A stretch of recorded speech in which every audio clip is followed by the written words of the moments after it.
Afternoon बच्चों, जैसे कि मैंने आप लोगों से प्रॉमिस किया था कि हम लोग अभी लाइव क्लास में एनएसओ की क्लास ले रहे हैं, लेकिन जो मैं क्लास अपडेट करूंगी उसमें नीट की क्लास होगी। तो चलिए हम लोग नीट के टॉपिक के साथ आ गए हैं, क्लास 11 के टॉपिक के साथ आ गए हैं। हम लोग मियोसिस कर रहे थे, मियोसिस फर्स्ट का प्रोफेज फर्स्ट हम लोगों ने कंप्लीट कर लिया था। क्या हुआ था, हम लोगों ने क्या अभी तक देखा था कि मियोसिस 1 जो है it is also known as heterotypic division. Heterotypic division था और रिडक्शन डिवीजन था। क्यों था? On the basis of number of chromosomes. Chromosomes numbers जो है अल्टीमेटली हाफ हो जाते हैं। किसके केस में हाफ हो जाएंगे? मियोसिस 1 के केस में। दैट्स वाई ऑल्सो आपको बताइए, अच्छा मैंने आपको 2 डिवीजन पढ़ाए थे, हेट्रोटिपिक और होमोटिपिक, दोनों पढ़ाए थे ना मियोसिस के। तो मियोसिस ओवरऑल जो है वो रिडक्शन डिवीजन में आ रही थी। वो किसकी वजह से आ रही थी? क्योंकि अगर पेरेंट सेल में कोई सेल मियोसिस में जा रही है, कोई मियोसाइट्स वो सेल्स है जो मियोसिस में गई, ठीक है। तो मियोसाइट एक सेल है जो मियोसिस में गई, ठीक है। मियोसिस में अगर इसके पास नंबर ऑफ क्रोमोसोम 10 थे, तो अब इसकी जो डॉटर सेल बनी है आफ्टर मियोसिस 1, तो अब क्या हो जाएगा बेटा? यहाँ पे मियोसिस 1 के बाद में 5 and 5, इसके बाद मियोसिस 2 फॉलो अप होगी। मियोसिस 2 होगी यहाँ पे, और नंबर ऑफ क्रोमोसोम्स जो है डॉटर सेल में वो इक्वल होंगे पेरेंट सेल के, ठीक है। यही तो हम लोगों ने डिस्कस किया था। फिर मैंने आपको बताया था कि ये ओवरऑल इतना पोर्शन जो है, जो फर्स्ट मियोटिक डिवीजन है, सॉरी मियोसिस डिवीजन है, ये क्या था? हेट्रोटिपिक था। क्यों हेट्रोटिपिक था? क्योंकि data chromosomes number just half हो जा रहे हैं ना। यहाँ पे हमने 10 लिए थे, यहाँ पे 5 हो गए। इसके बाद हम लोगों ने देखा था कि ये जो बिल्कुल इक्वेशनल डिवीजन की तरह था, जो हम लोगों ने इक्वेशनल डिवीजन पढ़ा था, दैट इज माइटोसिस। तो ये तो बिल्कुल इक्वेशनल डिवीजन की तरह था। इक्वेशनल डिवीजन में एक सेल जो है अगर उसमें 10 नंबर ऑफ क्रोमोसोम्स है तो वो 2 सेल्स में डिवाइड होगी और दोनों में same amount of chromosomes present होंगे। ये तो हमारा इक्वेशनल माइटोसिस का केस था। एक सेल डिवाइड हुई, 2 सेल्स का फॉर्मेशन हुआ। लेकिन मियोसिस के केस में बच्चों हमने क्या देखा था? एक सेल डिवाइड होगी और अल्टीमेटली 4 सेल्स का फॉर्मेशन होगा। जहां भी मियोसाइट्स में जो है मियोसिस होगी, एक सेल डिवाइड होकर अल्टीमेटली 4 सेल्स का फॉर्मेशन होगा। ये हम लोगों ने किया था। इसके बाद मैंने आपको बताया था कि यहाँ की प्रोफेज जो है थोड़ी सी कॉम्प्लिकेटेड है, थोड़ी सी कॉम्प्लेक्स है कंपेरेटिवली माइटोसिस। क्यों थी कॉम्प्लिकेटेड? क्योंकि इसको फिर से हमने सेपरेट पार्ट्स में डिवाइड किया था। That is leptotene, zygotene, pachytene, diplotene and diakinesis. 5 जो है वो सब डिवीजन थे इस प्रोफेज के। इन 5 सब डिवीजन में जनरल तो यही हुआ था कि nuclear membrane will be disappear, जो प्रोफेज का कैरेक्टरिस्टिक फीचर है। और क्या हुआ था? सेंट्रियोल जो है वो डुप्लीकेट होके अपोजिट पोल्स में पहुंच जाते हैं। ये भी हम लोगों को पता है कि यही तो प्रोफेज में होता है। इसके बाद हम लोगों ने देखा था स्पिंडल एपरेटस जो है उसका फॉर्मेशन हो जाता है। तो ये सब तो एग्जैक्टली जो है वो माइटोसिस की ही प्रोफेज की तरह। फिर डिफरेंस कहाँ आया? डिफरेंस आया ना जब हम लोगों ने लेप्टोटीन पढ़ी। लेप्टोटीन में जो है बुकेट लाइक अरेंजमेंट में क्रोमोसोम्स अरेंज हुए, उसपे एक पॉइंट पे न्यूक्लियर मेम्ब्रेन में अटैच है, बाकी सब जो है इस तरह से रेडिएटेड फॉर्म में थे। फिर सेंट्रियोल मूव कर रहे हैं towards the opposite pole, but move नहीं किए थे। इसके बाद हम लोगों ने जो नेक्स्ट स्टेज देखी थी दैट इज जाइगोटीन। वहां पे क्या फॉर्म हुआ था? साइनेप्टोनिमल कॉम्प्लेक्स फॉर्म हुआ था। वो साइनेप्टोनिमल कॉम्प्लेक्स क्या करता है? 2 होमोलोगस क्रोमोसोम्स को, एक मैटरनल एक पैटर्नल जो है क्रोमोसोम्स को होल्ड करके रखता है एक उसमें एक जैसे। तो होमोलोगस क्रोमोसोम्स की पेयरिंग जो है वहां पे स्टार्ट हो गई थी। साइनेप्टोनिमल कॉम्प्लेक्स बना था, उसमें रिकॉम्बिनेस न्यूड्यूल्स थे, रिकॉम्बिनेस एंजाइम था which are helpful in recombination. Recombination कब हुआ था? क्या हम लोगों ने रिकॉम्बिनेशन जाइगोटीन में पढ़ा था? क्या जाइगोटीन में रिकॉम्बिनेशन नहीं पढ़ा था, हम लोगों ने पैकेटीन में रिकॉम्बिनेशन पढ़ा था। पैकेटीन में रिकॉम्बिनेशन हुआ था और क्रॉसिंग ओवर हुआ था। क्रॉसिंग ओवर या रिकॉम्बिनेशन क्या होता है? कौन सा फिनोमिना होता है? Exchange of genetic material. ये बताया था ना, इसका एक्सचेंज हो जाएगा। अगर सपोज दैट ये दोनों हमारे होमोलोगस क्रोमोसोम्स है तो इसका एक्सचेंज हो जाएगा। इसका जेनेटिक मटेरियल यहाँ और इसका जेनेटिक मटेरियल यहाँ लग जाएगा। लेकिन कंडीशन क्या थी कि होमोलोगस क्रोमोसोम होना चाहिए और बिटवीन नॉन सिस्टर क्रोमेटिड्स। कभी भी सिस्टर क्रोमेटिड्स में जो है वो क्रॉसिंग ओवर नहीं होगा। Crossing over always take place in between non sister chromatids, ठीक है। तो exchange of genetic material between the non non sister chromatids of homologous chromosomes is known as crossing over. तो क्रॉसिंग ओवर हम लोगों ने कर लिया था। क्रॉसिंग ओवर से ही मैंने आपको बताया था कि इस क्रॉसिंग ओवर की वजह से ही जो है वेरिएशन आता है। जो वेरिएशन एक बहुत इंपॉर्टेंट कैरेक्टरिस्टिक है। वेरिएशन सर्वाइवल के लिए इंपॉर्टेंट है, नहीं तो अदरवाइज पूरे वर्ल्ड में सिर्फ क्लोन्स ही मिलते अगर वेरिएशन ना आता। इसके बाद मैंने आप लोगों को बताया था जहां पे जब इसकी नेक्स्ट स्टेज थी, अब साइनेप्टोनिमल कॉम्प्लेक्स जो है वो डिसॉल्व हो जाता है। क्यों? क्योंकि क्रॉसिंग ओवर हो गया, जो इसका पर्पस था वो सॉल्व हो गया। अब ये जो होमोलोगस क्रोमोसोम से एक दूसरे को रिपल करने लगते हैं, हर पॉइंट पे रिपल कर जाते हैं। बस एक पॉइंट जहां पे क्रॉसिंग ओवर हुआ होता है उस पॉइंट पे अटैच होते हैं, उस पॉइंट पे अटैच होते हैं। बाकी पूरा क्रोमोसोम जो है वो एक दूसरे से रिपल कर जाते हैं। इसके बाद मैंने बताया था ये जो जिस पॉइंट पे अटैच होते हैं, इस शेप का नाम अगर आपको पता है तो बताइए कमेंट बॉक्स में। That is कैस्मेटा। वो बनता है एक x shape. That it is characteristic of हमारा किसका कैरेक्टरिस्टिक था बताइए? डाइकाइनेसिस का या डिप्लोटीन का? बताइए, जल्दी बताइए। लास्ट स्टेज ऑफ जो है प्रोफेज हम लोगों ने कर रखी है। लास्ट स्टेज ऑफ प्रोफेज वो क्या थी? जिस लास्ट स्टेज ऑफ प्रोफेज में कैस्मेटा बनता है या फिर सेकेंड लास्ट स्टेज में बनता है? सेकेंड लास्ट स्टेज जो है उसमें कैस्मेटा का फॉर्मेशन होता है। Second last stage is also known as diplotene. Diplotene के बाद हम लोगों ने लास्ट स्टेज देखी थी जिसमें कैस्मेटा का टर्मिनाइजेशन हो जाता है और होमोलोगस क्रोमोसोम कंप्लीटली सेपरेट हो जाते हैं। होमोलोगस क्रोमोसोम्स जो है वो कंप्लीटली सेपरेट हो जाते हैं। ये हम लोगों ने लास्ट क्लास में कर लिया था। प्रोफेज 1 हमारी कंप्लीट हो गई थी। तो देखा कितना कॉम्प्लिकेशन और कितना इंपॉर्टेंट फिनोमिना हुआ था। एक्सचेंज ऑफ जेनेटिक मटेरियल हुआ, क्रॉसिंग ओवर हुआ, कैस्मेटा का फॉर्मेशन हुआ। अब देखिए, अब हमें आज पढ़ना है मेटाफेज। तो मेटाफेज जो है वो कैसे डिफरेंट है बच्चों? देखिए मेटाफेज कैसे डिफरेंट है उसको समझने के लिए हमें माइटोसिस की मेटाफेज पता होनी चाहिए। एक छोटा सा डायग्राम में माइटोसिस की जो है मेटाफेज का ड्रॉ कर देती हूँ। सपोज दैट ये एक सेल है, इस सेल में हमारा ये क्रोमोसोम्स है। ये क्रोमोसोम्स जो है वो स्पिंडल फाइबर से अटैच है। किस पॉइंट से? काइनेटोकोर से। काइनेटोकोर से अटैच है। ये हम लोगों ने कर रखा है। यहाँ पे रेडिएटिंग बॉडी एस्टर का फॉर्मेशन होता है ना, पता है ना हम लोगों को कि यहाँ पे एम्पी एस्ट्रल जो है वो डिवीजन होता है। ठीक है, तो यहाँ पे जो है वो रेडिएटिंग बॉडी है, ये स्पिंडल फाइबर्स है। यहाँ की यही तो थी हमारी जो है माइटोसिस की मेटाफेज।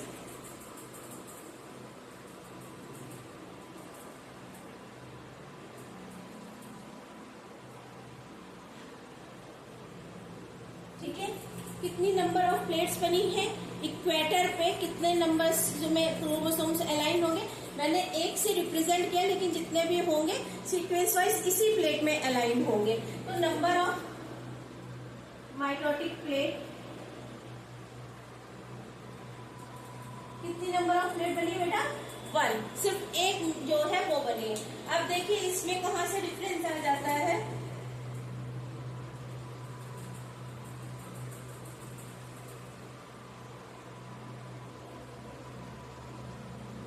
ये थी हमारी एक सेल हो गई।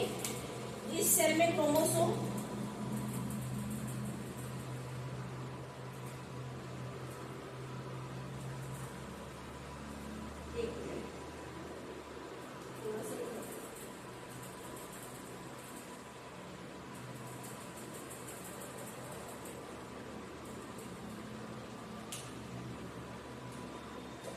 होमोलोगस क्रोमोसोम्स थे जिनके बीच में जेनेटिक मटेरियल जो है वो एक्सचेंज हुआ था। ये तो किया ना हम लोगों ने।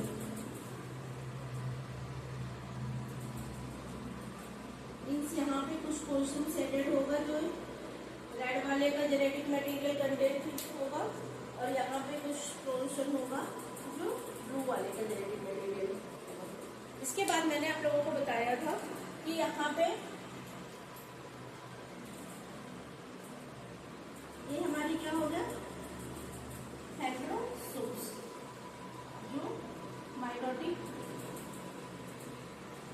एपरेटस फॉर्म करते हैं। इन्हीं से क्या वो निकलते हैं हमारे स्पिंडल फाइबर्स। स्पिंडल फाइबर्स ये लेकिन ये बेटा किस पोजीशन पे अटैच होते हैं, ये देखिए यहाँ पे हमारा काइनेटोकोर होता है, काइनेटोकोर में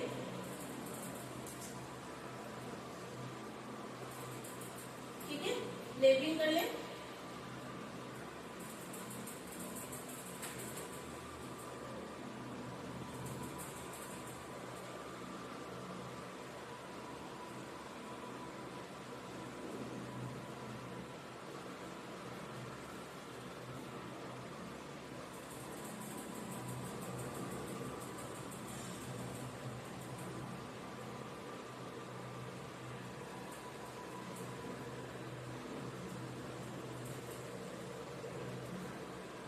होमोलोगस क्रोमोसोम, ये क्या है बेटा हमारी प्लाज्मा मेम्ब्रेन।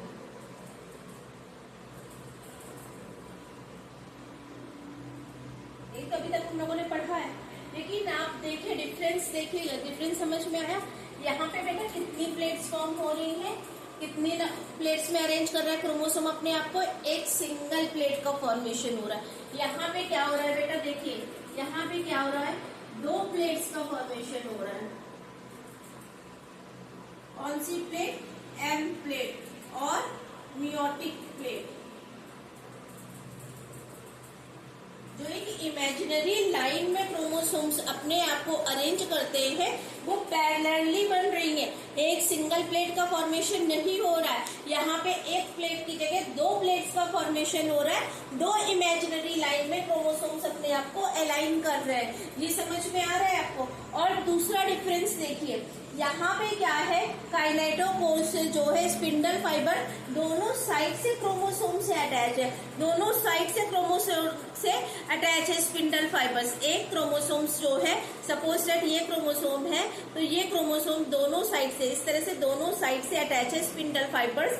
लेकिन इसके केस में देखिए सिंगल एक साइड से काइनेटोकोर से अटैचमेंट है, यहाँ पे कोई अटैचमेंट नहीं है। यहाँ से जो नीचे से जो अपोजिट पोल से जो वो आ रहे स्पिंडल फाइबर, वो दूसरी प्लेट के होमोलोगस क्रोमोसोम्स के काइनेटोकोर से अटैच है। ये डिफरेंस दोनों का क्लियर हुआ कि क्रोमोसोम यहाँ पे सिर्फ एक साइड से अटैच है, यहाँ पे भी एक साइड से अटैच है, 2 प्लेट्स का फॉर्मेशन हो रहा है। कितनी प्लेट्स बन रही है, 2 प्लेट, एक ये प्लेट एक ये प्लेट, ठीक है। जो एम प्लेट बन रही है, एम प्लेट जो है वो कितनी है हमारे पास, 2 है। किसके केस में, मेटाफेज 1 के केस में। मेटाफेज जो है, जो माइटोसिस की, उसमें सिंगल एक प्लेट का फॉर्मेशन हो रहा है। स्पिंडल फाइबर्स जो है वो दोनों साइड से अटैच है, स्पिंडल फाइबर एक सिंगल जो है पॉइंट से अटैच है। ये समझ में आया।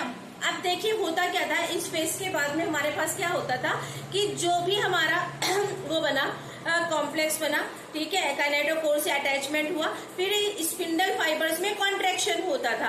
कॉन्ट्रैक्शन की वजह से क्या हो रहा था, अब कॉन्ट्रैक्ट हो रही है, तो कॉन्ट्रैक्शन की वजह से जो सेंट्रोमियर था वो आपस में क्या हो जाता था, वो डिवाइड हो जाता था, स्प्लिटिंग ऑफ सेंट्रोमियर हो जाती थी। स्प्लिटिंग ऑफ सेंट्रोमियर की वजह से क्रोमोसोम जो है वो डबल हो जाते थे, 20 से डिवाइड हो जाता था और क्रोमोसोम्स डबल हो जाते थे। लेकिन यहाँ पे क्या, यहाँ पे एक पॉइंट से क्रोमोसोम को होल्ड किए, होमोलोगस क्रोमोसोम को। अब क्या होगा, कॉन्ट्रैक्शन होगा स्पिंडल फाइबर में, तो पूरा पूरा क्रोमोसोम मूव कर जाएगा, कहीं भी स्प्लिटिंग नहीं होगी। एक ही साइड से तो फोर्स लगेगा, एक ही साइड से तो कॉन्ट्रैक्ट हो रहा है, तो पूरा पूरा क्रोमोसोम जो है वो मूव कर जाएगा एक साइड में, पूरा पूरा क्रोमोसोम जो है वो इस साइड में मूव कर जाएगा। दोनों का डिफरेंस समझ में है। यहाँ पे दोनों साइड से प्रेशर जनरेट होगा, ये दोनों फाइबर कॉन्ट्रैक्ट करेंगे, तो 20 से सेंट्रोमियर डिवाइड हो जाता था। इसी वजह से एक सेल से जो है वो 2 सेल्स जब फॉर्म होती थी तो नंबर ऑफ क्रोमोसोम्स जो है वो जस्ट डबल हो जाते थे। इसके केस में क्या है कि यहाँ से डिवीजन नहीं हो रहा है सेंट्रोमियर का, पूरा पूरा क्रोमोसोम जो है वो एक पोल में, पूरा पूरा क्रोमोसोम एक साइड आ जा रहा है। तो क्या हो रहा है कि ये क्रोमोसोम इधर और ये क्रोमोसोम इधर आ रहा है। इसकी वजह से क्या हो रहा है बेटा कि नंबर ऑफ क्रोमोसोम हाफ हो जाएंगे। अब समझ में आया, ये अभी आगे और क्लियर हो जाएगा। इतना हमें मेटाफेज समझ में आई। मेटाफेज में क्या हुआ, स्पिंडल फाइबर्स जो है, spindle fibres get attached to kinetochore. Now, formation of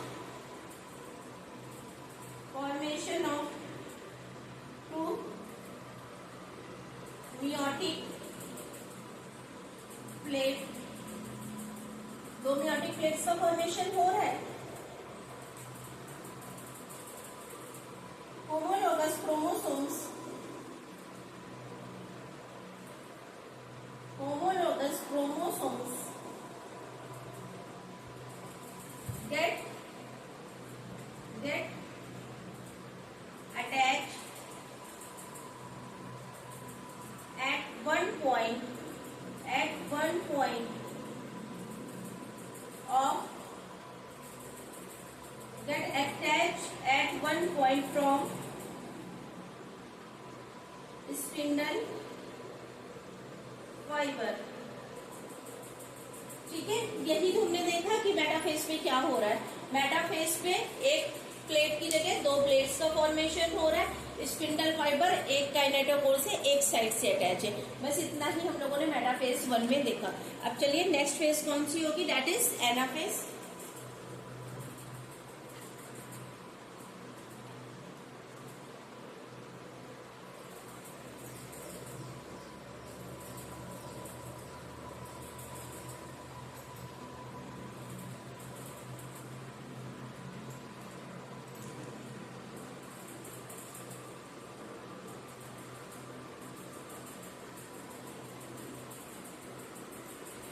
ठीक है, क्या होगा एनाफेज में, ये हमारी सेल हो गई।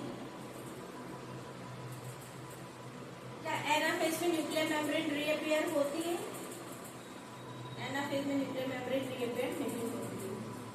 ठीक है, यहाँ पे क्या है,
क्या हुआ, कॉन्ट्रैक्शन हुआ।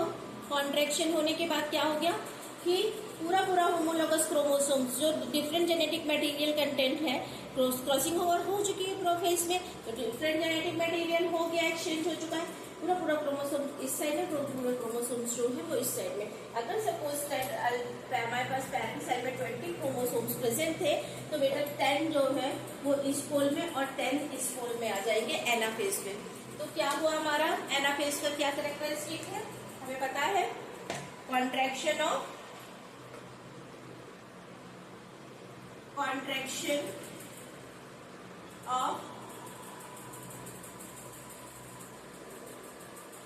स्पिंडल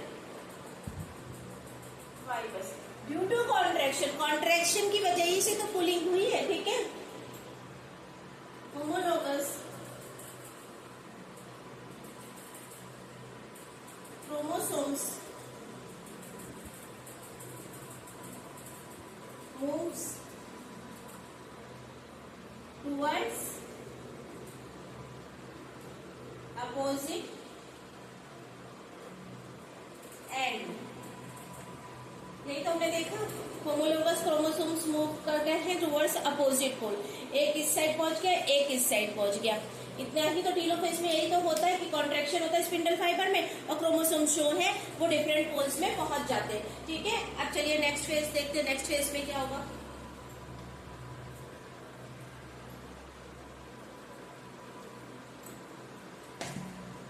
नेक्स्ट फेज क्या होगी,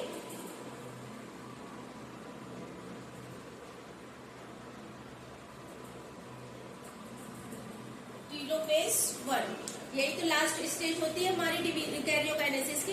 इसमें क्या होता है, सपोज दैट ये हमारी सेल है,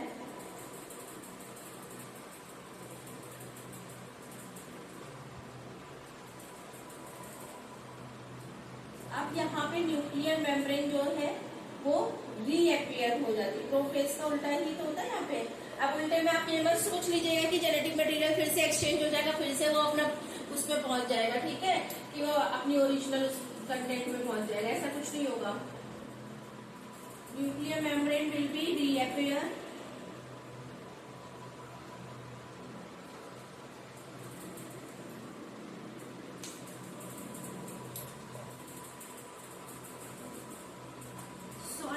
and thickening of chromosomes will be take place.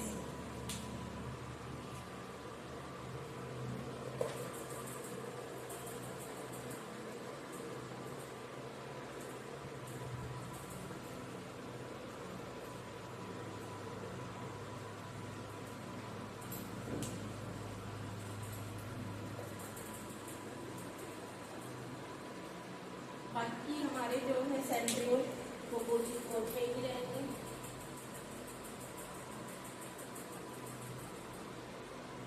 ये क्या होगी हमारी प्लाज्मा मेम्ब्रेन,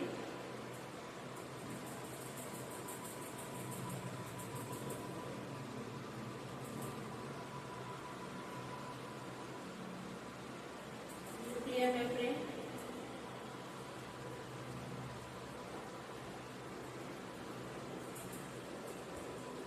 ये क्या है क्रोमोसोम्स।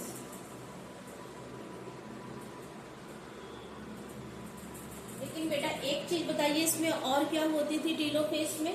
चलिए पहले इतना ही लिख लेते हैं। क्या क्या हुआ? न्यूक्लियर मेम्ब्रेन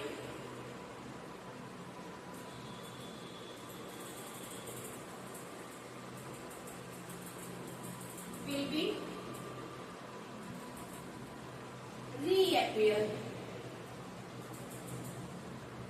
आगे ना न्यूक्लियर मेम्ब्रेन क्रोमोसोम्स को सराउंड कर लिया है ना, which surround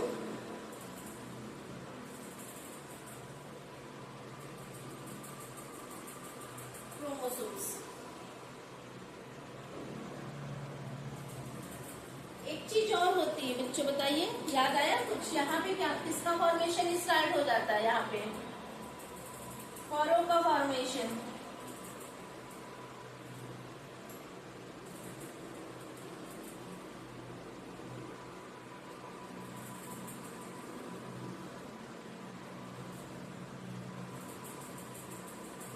फॉरो का फॉर्मेशन का स्टार्ट होना क्या इंडिकेशन है कि अब साइटोकाइनेसिस होने वाली है।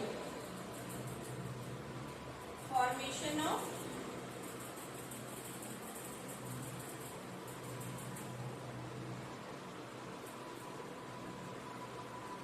ठीक है, समझ में आ गया। फरो क्या क्यों बनता था? क्योंकि यहाँ पे जो माइक्रोट्यूब्यूल्स प्रेजेंट होते थे, माइक्रोफिलामेंट्स वाली प्लाज्मा मेम्ब्रेन के पैरेलली वो कॉन्ट्रैक्ट करते, उस कॉन्ट्रैक्शन की वजह से प्लाज्मा मेम्ब्रेन इनवर्ड फोल्ड करती, और यही फोल्डिंग जो है, यही ग्रुप इतना डीप हो जाएगा कि अल्टीमेटली एक सेल जो है वो 2 सेल्स में डिवाइड हो जाती है।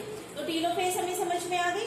क्रोमोसोम्स जो है वो हाफ क्रोमोसोम जितने भी हम पेरेंट सेल में लेके चले थे, डॉटर सेल में जो है अब हाफ हो जाएंगे। क्यों? क्योंकि जो है यहाँ पे स्प्लिटिंग नहीं हुई, सेंट्रोमियर जो है वो डिवाइड नहीं हुआ, क्रोमोसोम्स के नंबर डबल नहीं हुए थे।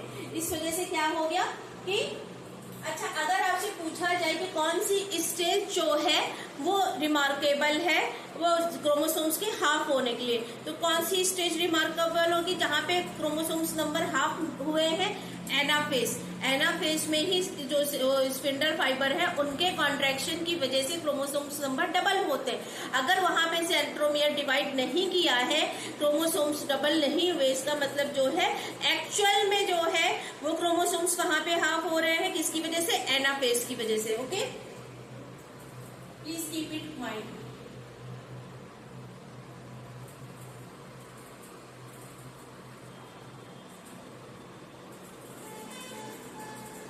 चलिए लास्ट स्टेप जो है मियोसिस 1 का,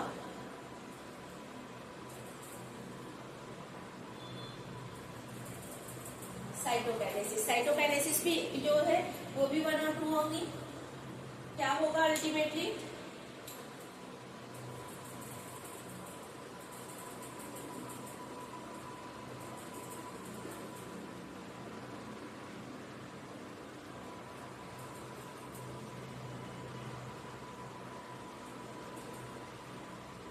प्लाज्मा मेम्ब्रेन जो है वो और वो डीप हो जाएगा। न्यूक्लियर मेम्ब्रेन जो है वो कम्प्लीटली रिएपेयर,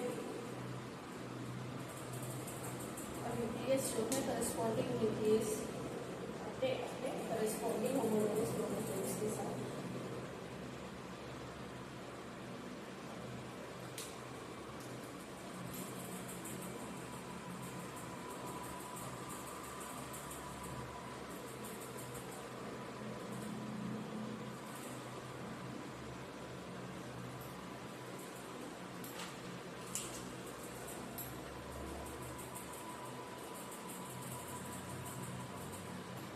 अल्टीमेटली जो है ये फॉरो इतना डीप होता जाएगा टूवर्ड्स टू सेल है, और एक सेल जो है वो डिवाइड कर जाएगी 2 सेल्स में।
ठीक है बेटा, समझ में आया इतना। साइटोकाइनेसिस में क्या हुआ, ये प्लाज्मा मेम्ब्रेन जो है वो क्या होगी कि फरो डीप होता जाएगा और अल्टीमेटली इतना डीप हो जाएगा कि अल्टीमेटली साइटोप्लाज्म जो है उसका भी डिवीजन हो जाएगा। यहाँ पे ये साइटोप्लाज्म था ना, ये साइटोप्लाज्म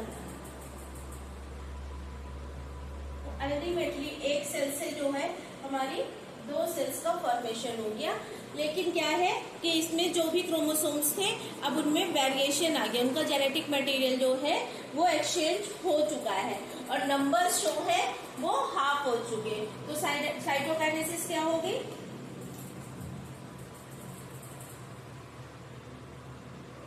सेल मेम्ब्रेन क्या हो जाएगी, सेल मेम्ब्रेन जो है वो साइटोप्लाज्म को कवर कर लेगी। ठीक है, separates cytoplasm in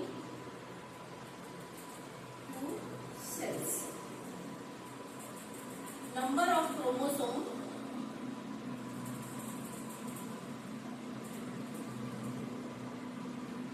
will be half.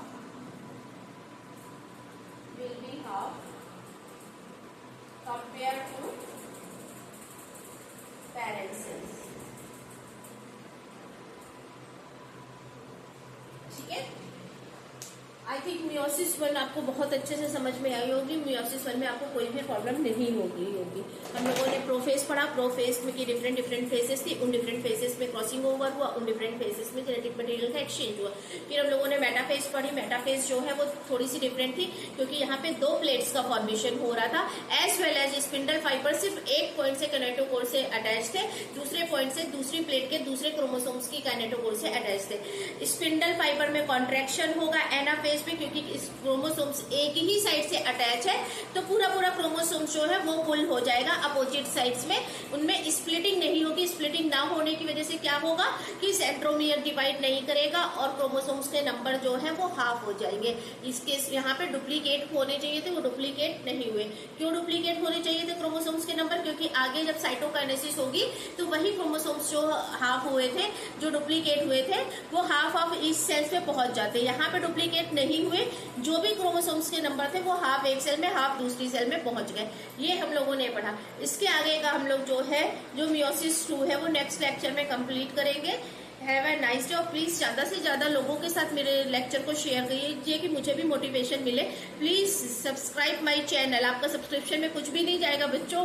आपको अगर थोड़ा भी पसंद आ रहा है तो प्लीज सब्सक्राइब कर दीजिए। आपके पैसे नहीं पड़ने लाइक और सब्सक्राइब करने में। Please like and subscribe my channel and video and share. Please watch, ठीक है? देखिए तभी तो इन्फॉर्मेटिव है या नहीं आपको पता चलेगा। Thank you. Have a nice day.